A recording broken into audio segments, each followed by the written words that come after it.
the talk part here today.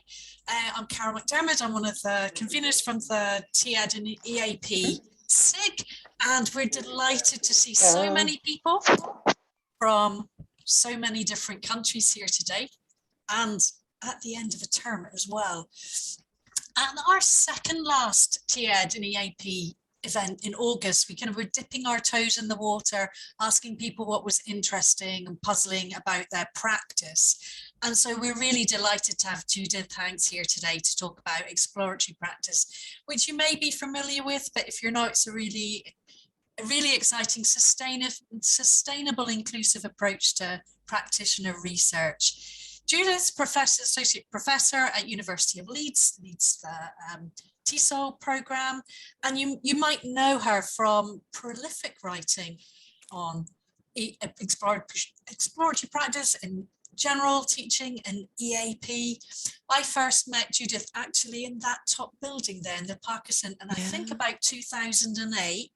And we bonded over a shared interest in exploratory practice, and so I was familiar with it from Turkey. And I was really excited to see her working with students and teachers in an EAP context there. It inspired us to incorporate student-generated puzzles in our year-round pre-sessional.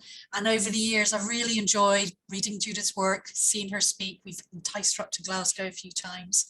And so her talk today is reigniting interest in to explore EAP. It speaks to one of the main aims of our special interest group, which is to talk about approaches to teacher development and education and how we can explore our own practice. Scholarship and research of teaching is obviously one really important way to do this. So without further ado, I'm going to hand you over to Judith. Okay, hi everybody. Thank you very much for inviting me, and thank you so much. I'm just amazed at how many people there are and how many people on a Friday at almost the end of term. So thank you very much for coming. So I'm going to talk, I'm aiming to talk for about half an hour, 40 minutes or so, but I'll be at various points, I'll be stopping and asking you to put comments in the chat.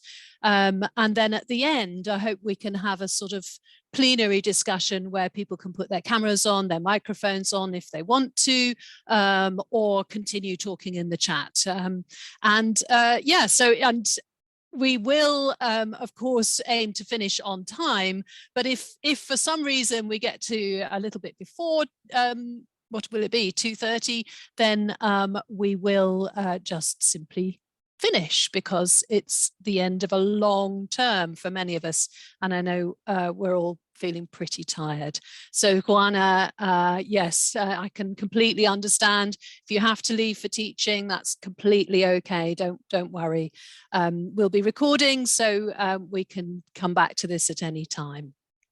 So I'm also amazed at how many people there are from all different parts of the world. So we've got Kazakhstan, Ukraine, we've got Canada, we've got London, Cardiff, Nottingham, we've got people from all over. And of course, there's me sitting here in Leeds, in the University of Leeds. I'm actually in the virtual University of Leeds, and we're really thinking about where can we go from here. So I'll now get started with the talk. I just wanted to point out to you the three photographs on the side there are my photographs from the last day before lockdown in the UK of the Parkinson building, where I spent many years teaching English for academic purposes, and the School of Education where I teach now. And let's see if it will move on. So exploratory practice, reigniting practitioners' interest in exploring EAP.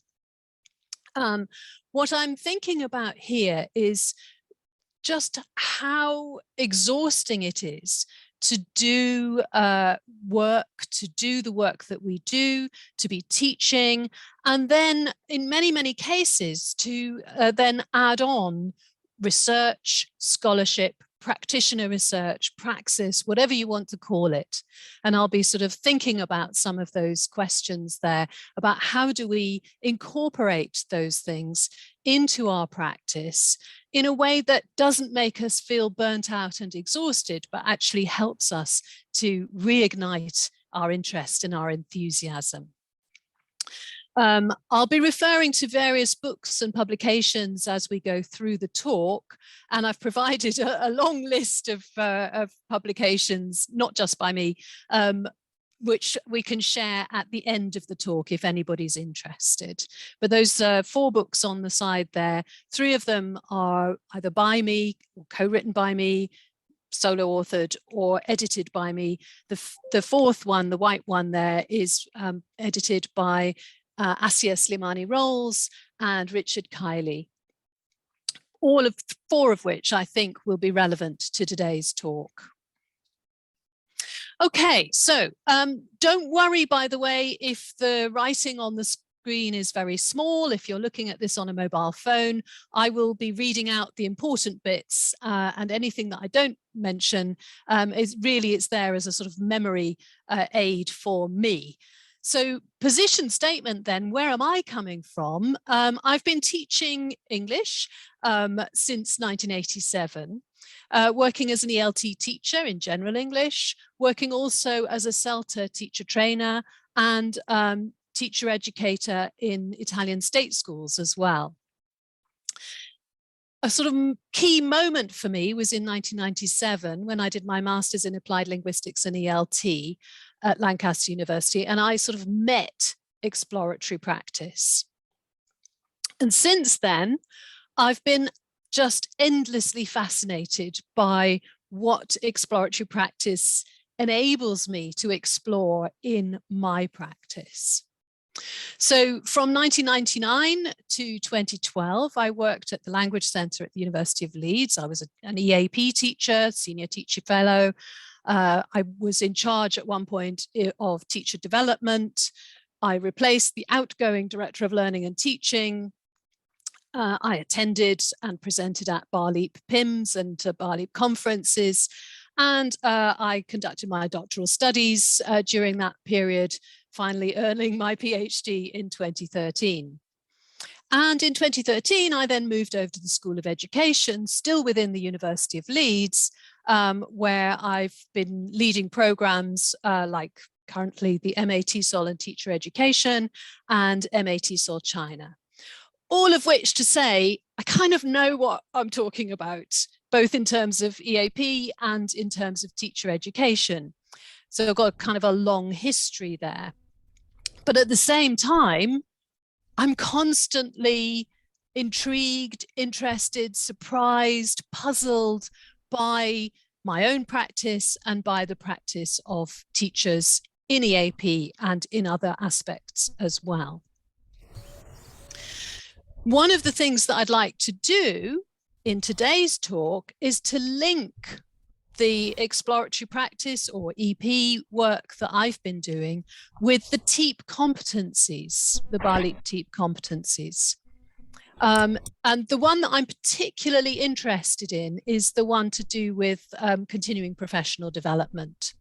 So the importance EAP practitioners are expected to develop awareness, deep awareness of continuing professional development, the importance of research and scholarship to developing professional learning and teaching practice, and allied to that, I think this is important, the role of ambiguity and multiple perspectives in academic inquiry.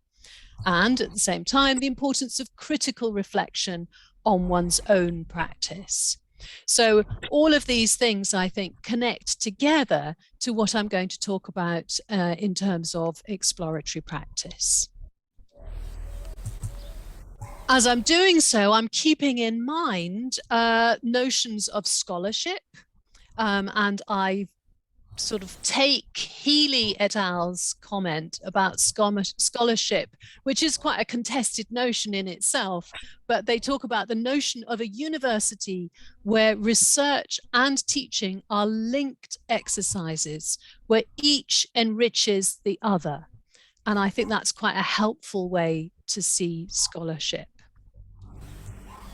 Oh, is it going to? Scholarship's often talked about in the same breath as research. And one of my questions is, why are they sometimes separate and sometimes seem to be together? I can hear somebody in the background, so I just wonder if I could ask you to mute. Thank you. So one of the things that I'm thinking about at the moment is that as teachers, we're often kind of blinded by this nimbus of research. So research is sort of this mysterious thing that other people do.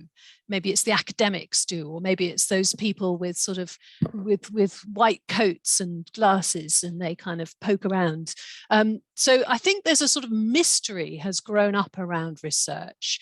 And one of the things I'd like to do is kind of dispel that mystery and say research is allied to all the work we do in English for academic purposes, whether we're teaching or learning. It's all about research, as it is also all about pedagogy. The two, for me, go hand in hand. So when I talk about it, I talk about practitioner research, and I use a working definition, which I came up with in sort of 2016, 2017, whereby I think of practitioners. That could be teachers, teacher educators, learners, could be educational psychologists, could be all sorts of people conducting purposeful, systematic, ethical, and critical inquiries in their own contexts, with the aim of extending understandings of educational processes and human behavior. And to build on that, so that quote actually builds on the work, a lot of really good work by people like Simon Borg, who spent a long time talking about definitions of teacher research.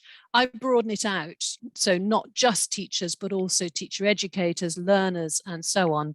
But I should acknowledge Simon's groundbreaking work there as well.